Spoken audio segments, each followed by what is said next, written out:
What is up, guys? Zay Von Doom coming at you from Queens, New York. Before anything, I just want to wish you guys a Merry Christmas, a Happy New Year. I don't think I've made anything. I didn't think we've made anything before that. After that, so I didn't get a chance to say that. It's actually a crazy day in I guess the tri-state area on the East Coast. We got this big storm coming out, tons of snow. At least enough snow and enough wind to make everyone go batshit crazy and everything. There's no flights coming in and out of New York, and it's a madhouse. So I've been relegated to staying inside, and that's me pretending like I go outside when I'm not at work. So there you go. So today I just wanted to do something. I'm actually checking out like a new mic just so that I have like some decent quality. But I know it's been a couple of weeks, but I just wanted to give my thoughts and sort of like a offhand, like a kind of quick review of The Last Jedi, which was out a couple of weeks ago, and I saw it the day of or the day before, like midnight showing basically, and I just wanted to give my thoughts on exactly what I thought of it. To be honest, overall, I didn't like the film. As I was watching it was okay. I was like, okay, it kind of drags on the first half and gets a little bit better the second half. I think that the overall problems with it are it basically took a lot of some of the problems of the first film, The Force Awakens, and it basically just kept on going with that. So let me kind of elaborate on that. So my biggest problem with the film was the same problem that I had with the first film, and that's the main character, Rey.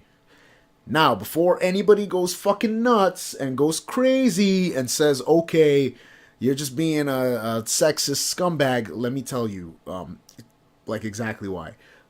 From the first film, now it's like a whole big thing all over the place that she's a Mary Sue.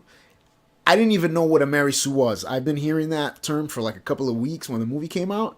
Well, The Last Jedi.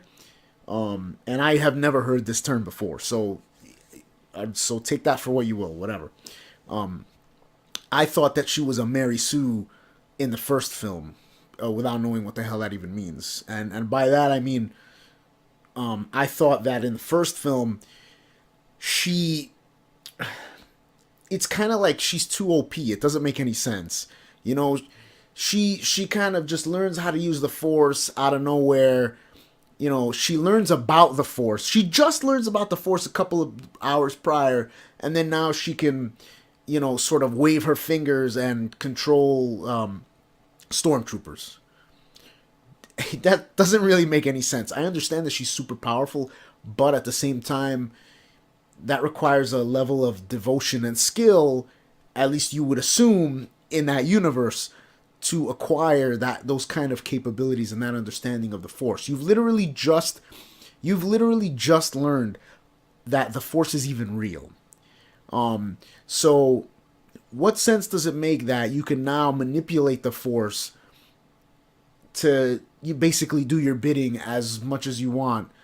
Like, that doesn't make any sense. That's like me like playing Overwatch for the first day. I pick Zarya, and then all of a sudden I'm like a grandmaster. Like, no, like that doesn't happen. I'm not gonna be top 500. Like, I suck ass at Overwatch. Like, I still suck ass at Overwatch. I'm not good. Like, I'm a Zarya main, for fuck's sake. It takes skill to do stuff, and that was my main problem with the film. I mean, also with the first film, it was kind of it was too similar. It was too similar to the first episode 4. I thought it felt like a retelling, but with a female lead. Okay, all right, whatever. It's fine. It's not that big of a deal. But I mean, but anyways, to not get like sidetracked off of the first film, but like that same problem carried into The Last Jedi. So, and it's the same thing. Like, they just sort of told the same thing again. It was like, okay, she finally finds Luke, and he trains her for like 2 or 3 days, and now the same thing as the Force Awakens. She can battle toe to toe with Kylo Ren, who, in my opinion, is just an unbearable character. He is an unbearable character. I can't deal with him. He's like, it's he's just an unlikable villain. Like, and not in the good way. It's not like a Ric Flair villain where you love to hate him. It's more like you're kind of just being a whiny crybaby. And it's just not, he's not intimidating. He's not sort of, he doesn't give you this sense of like, wow, this guy is the real deal. He's sort of like, all right, he's kind of a whiny brat. He's kind of a talented whiny brat. You know what I mean? So he's kind of one of those. It's like one of those things where, you have guys like somebody who's really really talented at something, because they're just naturally gifted at it. But then they're kind of just, when things don't go their way, they want to break everything and kind of complain about it. And that's the kind of character he is, and it's not something that you enjoy. The reason you like Darth Vader, why? Because he's guy 7 foot something, big, epic cape. He's intimidating. He's got that bass in his voice that gives him this sense of like a regal sense. He's got the cape and the mask. And I tell this to people all the time. It's Darth Vader is really really like Doctor Doom. It's kind of like he's got like that regal, epic aura around him, about him.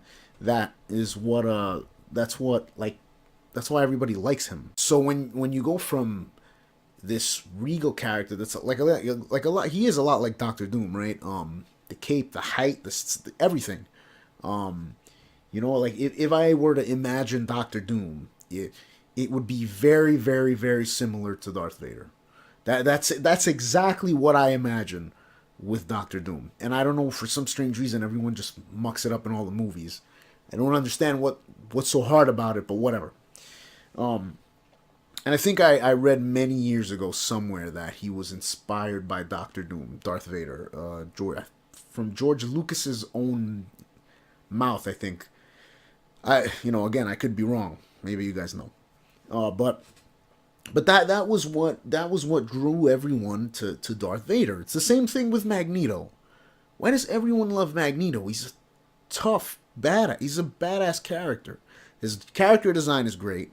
And the idea behind the character is great. That gives him like another depth, more than Darth Vader does. He's got his ideas kind of sometimes make sense. You can see.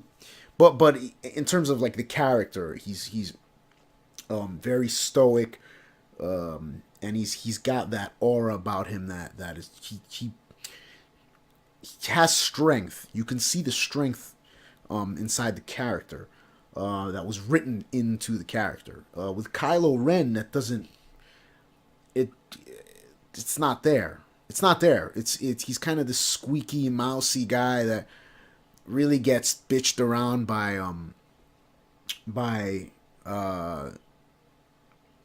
Snoke, right? Anyway, so let me not. I'll talk about that a little bit later. Kylo Ren, this guy, has been trained in the Force since he was a child, right?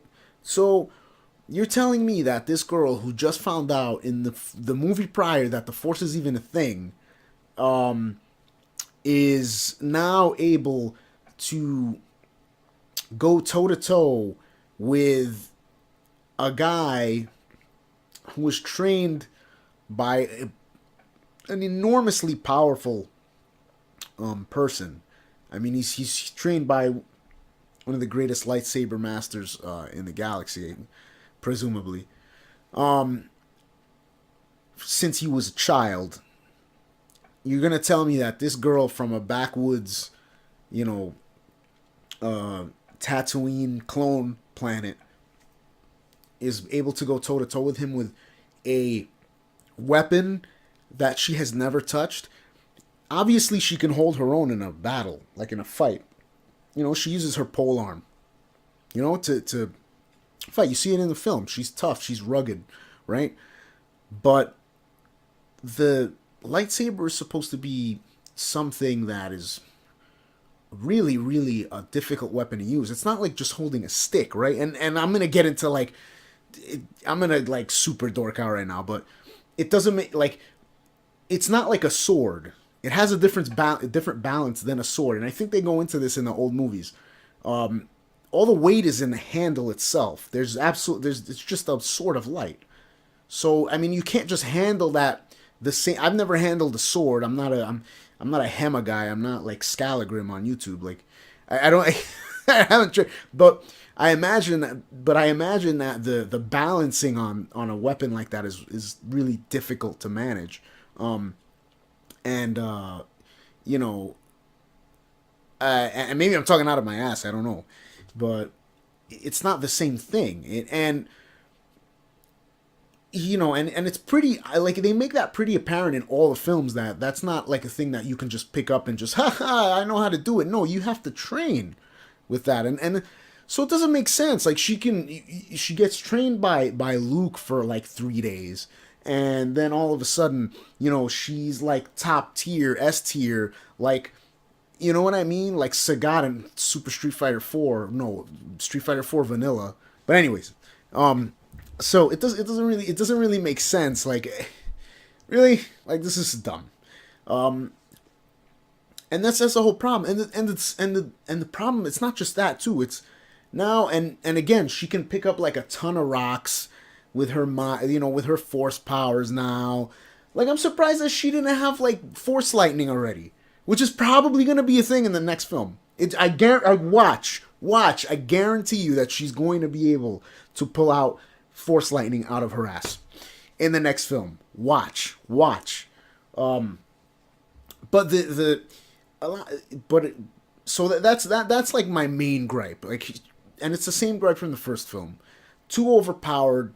She's really similar, to the same complaints with Star Trek Discovery, where the character is too good at everything. It's like, okay, man, and again, not to drum this beat this dead horse already, but even look at the reasons why you like Luke Skywalker. He was strong in the Force, but he wasn't, brilliant at it. He was good at it. He was great at it. Obviously enough to take out like Vader, right? But throughout the movies, you see his strife and struggle to become a Jedi. You have this sort of archetypal character who's very naive, young, naive. He's obviously babied by his aunt and uncle. And then by Return of the Jedi, by the third film, you see the child become a man, the student become the teacher and become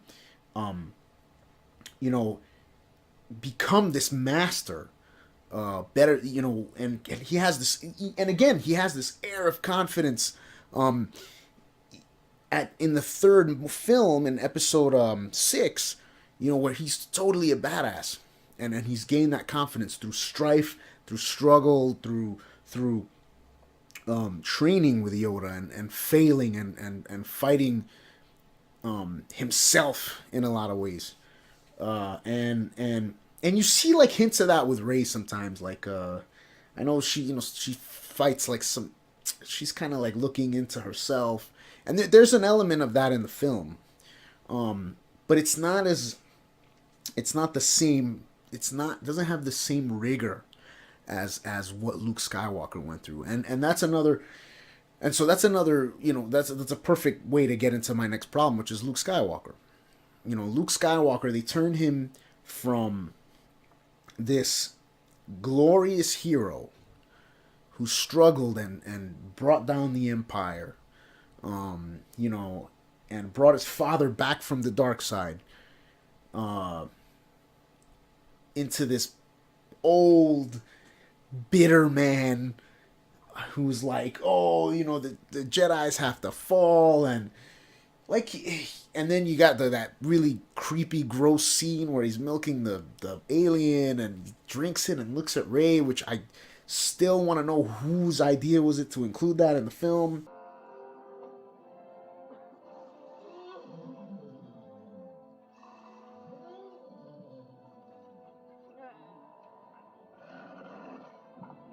He needs some milk. But like, his character was really frustrating, and it was like, I get it, I get the type of character, the archetype, I understand. He's sort of like this wise master who he fucked up, and now he's beating himself up for it. I get it, right? I understand. But is that really Luke? Okay. What I was waiting for a heel turn. Honestly, I was waiting. I was. Oh my god, I wanted him to end up being the villain, because that would have been better than the horse shit that we were given with Luke in the film. Honestly, like, to be completely blunt, it's like, how are you gonna turn like this glorious hero into this bitter, just horrible person? You know, and he redeems himself in the end. Obviously, you know that he's gonna redeem himself in the end, but the overall character, it's not true to the spirit of the character, and it just, I don't know, it was, I don't know, it left me with a bad taste in my mouth, no pun intended, but that's the trouble with the film. Like, I don't, and even Mark Hamill had trouble with it. He didn't agree with the character at all. If you look at it, he really was not. He was not happy with the direction of the character, and he only did it as an obligation, I think, as his duty to finish that character, right? Like, I have to, this is my character. I am that character, really. Mark Hamill is two things. He's Luke Skywalker, and he's the Joker in Batman the Animated Series from the 90s. Like, that is Mark Hamill. Those two things. And he had to. I think he's a sense of obligation and money, obviously. Let's, like, some bullshit here. Let's not beat around the bush. Money too, but I'm sure, like, he had enough money, but he was like, all right, I gotta finish this character. I don't agree with it. Okay. And that gave, like, it was kind of, I don't know, it wasn't that great. It was something that turned me off.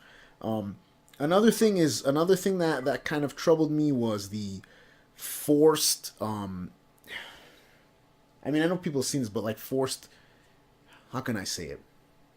Everybody knows that the characters, the sort of these side characters that you see in the world become very popular, and like R2-D2, and I felt it feels like they were forcing those characters into the movie rather than letting them organically become popular.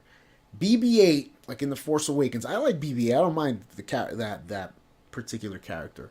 But he's obviously supposed to replace R2-D2, right? You see the little fur balls that keep harassing Chewbacca. Like, they were forcing a cuteness factor so that they can sell a product, so that they can sell plushies of them later on. I'm sure it's somewhere. But I mean, that's how it felt. It felt like it felt forced, and a lot of this stuff just felt very forced so that they can sell stuff. It felt more like an ad in a lot of ways than a film. And there isn't like, I don't have a problem with that. The thing is that if you make it so transparent and so obvious, people are going to notice and then be turned off. And so that's what happened to me, like with that particular part of parts of the movie. I feel like it just, it's not so, I'm sure there's other films where they do stuff like that and it's not noticeable. Here, it's very noticeable, and I don't know if that's because of the popularity of the film or the expectations that you put upon it when you have that big name like Star Wars. Now the battle scenes are fun. They're awesome. I mean the effects are amazing. You know they're gonna be amazing. Um, it's cool to see giant battleships destroying each other. That's awesome. One of my big giant problems, although I'm kind of mad about, is like General Akbar gone without even a second thought. Like he's some kind of bullshit character, even though like everybody, oh god, that just made me so mad. It was so silly. And the and I and just there was tons of stuff like that. And it just the story wasn't strong enough for me. It just felt a very contained story. It didn't have like sort of a big reach the way the old films kind of had. So I don't know. It's. I mean, I think it's a movie that you should wait until it goes out on Blu-ray and watch it. I don't recommend actually going to see it. I think there's just so many parts that the biggest thing for me is it felt on more than one occasion that they were setting something up, setting something up, setting something up, setting something up, and then they just that's it. It never you never reach it. You never it's just never it never materializes. The perfect example, Snoke. Snoke is essentially made a completely inconsequential character that is completely meaningless to the films. Completely meaningless to the films. He doesn't he's made to be this epic villain character who is way more intimidating than Kylo Ren, and they essentially just make him poof. He's meaningless. He's completely meaningless in the film. I don't want to, just I don't want to give away too much, but it you had this character who everyone was wondering who he was and what he was, and people were having like all these fan theories about the way he holds his hands and his stance with a lightsaber and all this crazy stuff, and it's all meaningless. It doesn't. He's nothing. He's just a. Oh my god, it's infuriating. Just one of the most frustrating things for me in the film. There's a moment where Kylo and Rey are having this thing, where they're together with Snoke, and they're kind of pulling on each other, and it's actually a cool thing. I like that scene very much. There's this weird part in the film where they're kind of communicating with each other through the Force, and that's really awkward. And that's where the meme where this guy's like weird, crazy upper body and high pants comes in. And but it just there's too much. I don't know. There's not enough good outweighing the bad for me when I was watching the film. The first half of the film is really it's hard to watch. It's really there's nothing going on. It's pretty boring. And then when it finally does get good, it's not that good. And it just isn't enough for me to want to go see it again. Or see it again in general. I'll watch it when it's on TV or something, but not. I'm not gonna go out of my way to see it. Again, Luke Skywalker is basically also essentially made completely inconsequential in the film, which is another giant problem that I had. And I don't know. I'd say wait until you can stream it somewhere and it's like out already, or if you want to buy it on Blu-ray, I wouldn't even waste my money. Honestly, in my opinion, but anyways, that's my opinion. I'm gonna. Am I looking forward to the third film? I mean, I'll go watch it, but I'm not gonna have any high hopes for it. I'm just gonna.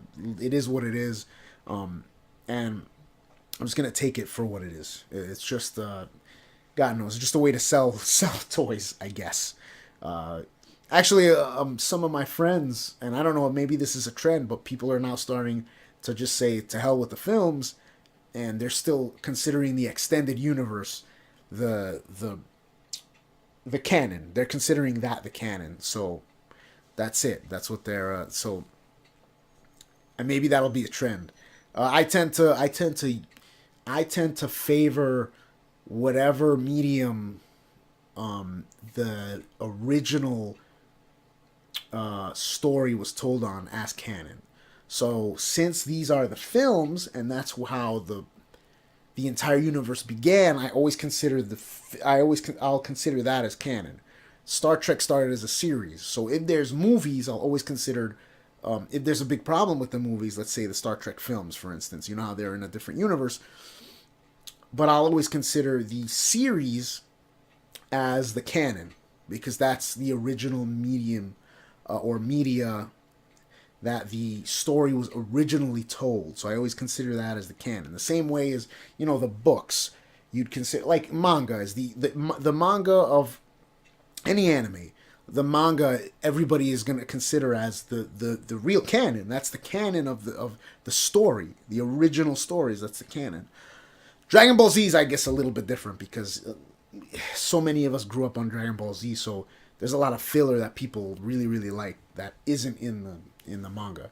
But you know, but I think like at least that's how I always think about it.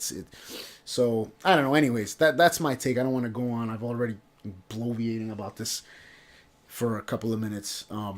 So I mean, if you want to go see the film, I mean, it's not the worst film in the world, but it's not great either. If you're like, I wouldn't recommend going to see it. I would say wait.